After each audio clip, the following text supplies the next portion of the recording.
we start with an age-old question. Do I pay off my mortgage early or invest? Let's say someone has a pile of cash sitting in the bank right now. Perhaps they're invested in a money market fund earning about 5%, which of course is a very realistic return right now. Let's talk through whether these safe returns have changed the conventional wisdom when it comes to paying off your mortgage early. So before you pay off your mortgage, you say first you need to ask yourself if you need the liquidity. Yeah, and that's one factor, but there's math to this, and then there's the mental, emotional, psychological Right. element to this as well of being debt free. But I'll start by saying if you've got a pile of cash in the bank, like let's quantify a pile because there is a justifiable amount of 3 to 6 months worth of living expenses in an emergency account, plus your transactions account. That's your checking. That should be maybe a couple months.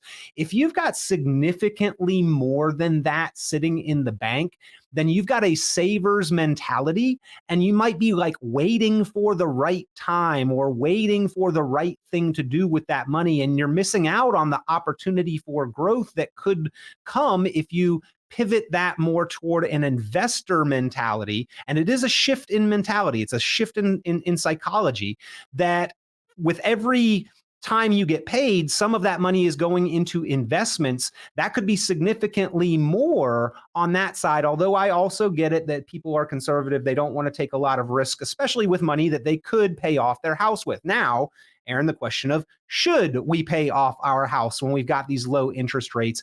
That really depends on your need for money. We'll get into a little bit of that, I think, and your timeline. And maybe most importantly, like where you are at in your mortgage timeline as well, because the effective rate on the full term duration of a mortgage is not truly reflective of the interest rate you're actually paying because they front end load the interest into the first portion of a mortgage to try to make sure that they're getting their money. So even though you've got a Mhm. 2.25 or 2.75% interest rate, right? Which really was kind of in the last 5 to 7 years, they probably financed that one.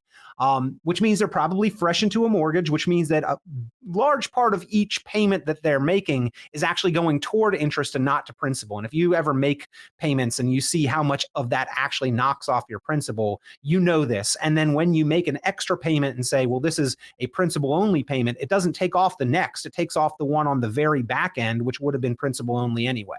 Mhm.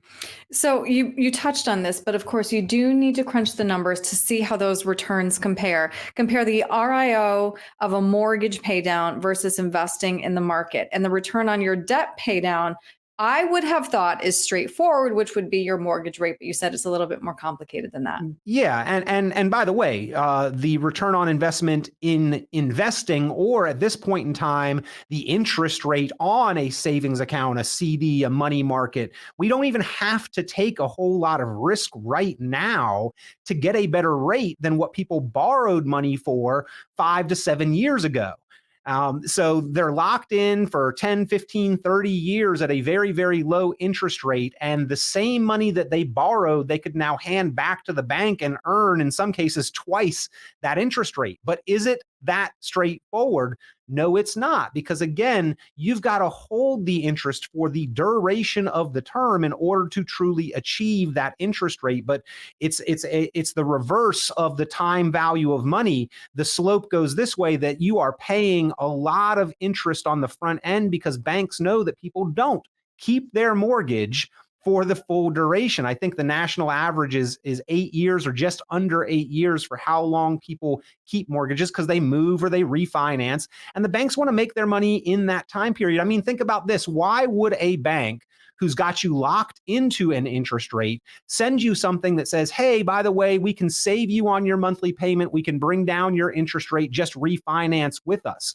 Right? They're not doing that out of the kindness of their heart. They know that if you restart that time period of your mortgage, they also restart the front end load of that amortization schedule, and they collect more interest by doing so, even if your payment is less, even if your interest rate is less. Mhm. Next, of course, you need to factor in your life stage. Essentially, how long is your time horizon? Yeah, always an important factor. Any decision that you make with money is, what is your time horizon? And does that dictate that you need to be more conservative, or that you are going to need to be pulling income? Because if you pay off your mortgage, whose money is that, right? You've got a paid for house, therefore it is your money. But if you go to the bank and say, hey, I need some of my money, their first question is, well, how do you plan to pay us back? And you've got to actually get a loan to access your money. That's not highly liquid.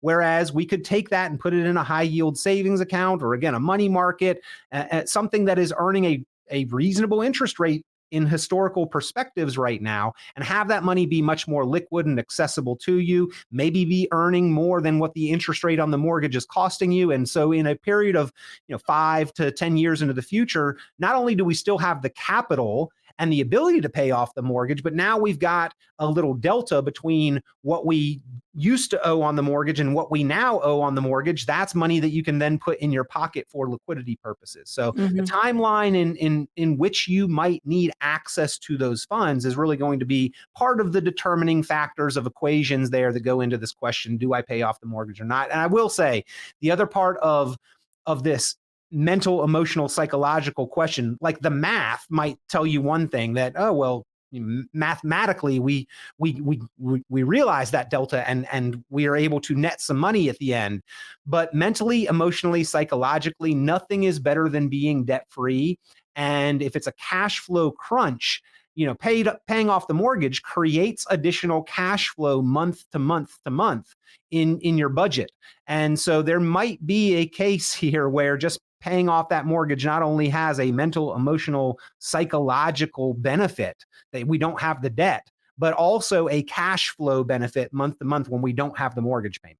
Right. So, and that is our I'm going to go out of order here just to dovetail off of what you're saying. Peace of mind. If we sleep better at night knowing that our house is paid off, then by all means, forget about the math. Right. Yeah, indeed. And there are a few different things in your financial life that could fit that same description of, yes, the math tells us one thing, but the way that I would behave having done this, the way that I would feel about my money tells me something else. We've got to weigh those factors. It's not always right one way or the other. It is, here's the two sides of this. How do we feel about this? Does this make sense? Can we cope and live and deal with the situation that we have financially if we do one thing or the other? So this is with everything. Goal-based and oriented planning has to talk about your situation, your acceptance for risk and volatility,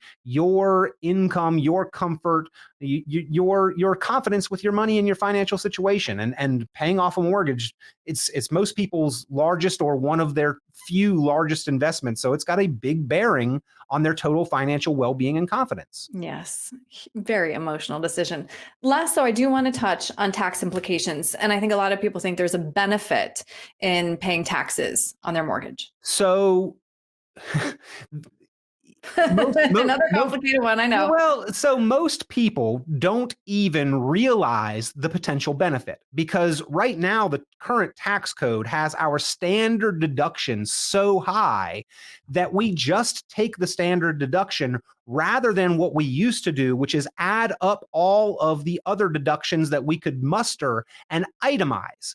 The mortgage interest tax deduction was an itemized tax deduction. Most people don't itemize these days. Some do, if they've got a business or large expenses, or their itemized deductions amount to more than the standard deduction, then they might itemize. So first off, that doesn't even apply to most people, but for those that it does, I still don't think it's too much of a factor, because the itemized deduction is only proportional based on your tax rate to the amount that you pay in interest.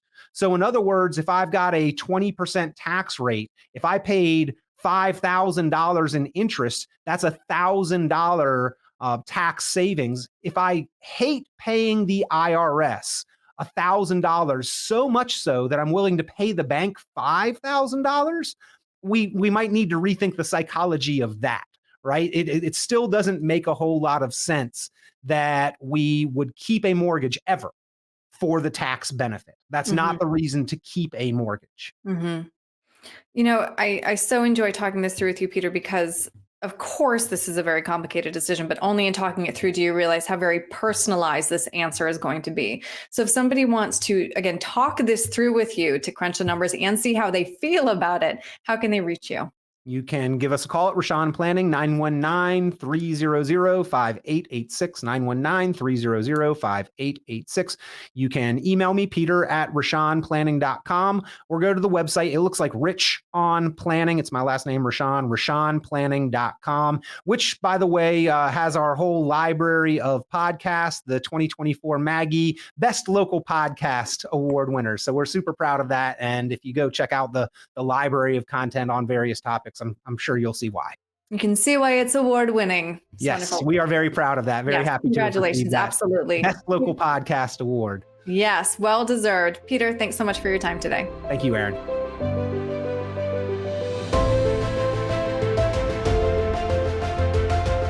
Hey everyone, Peter Richon here. Hope you enjoy the content. As always, make sure that you like, subscribe, share the videos with others that may find this information helpful. And as always, you're welcome to be in touch or to submit questions or comments. You can comment below the video anything that you'd like to see or hear shared on our YouTube channel and in future videos. If you got a topic that you've been thinking about or is of concern for you financially, be sure to let us know. We'd love to help you by discussing it on the channel. So appreciate the continued views and the likes and the subscribes, the shares, the comments, always helpful. We look forward to getting you the information that you need.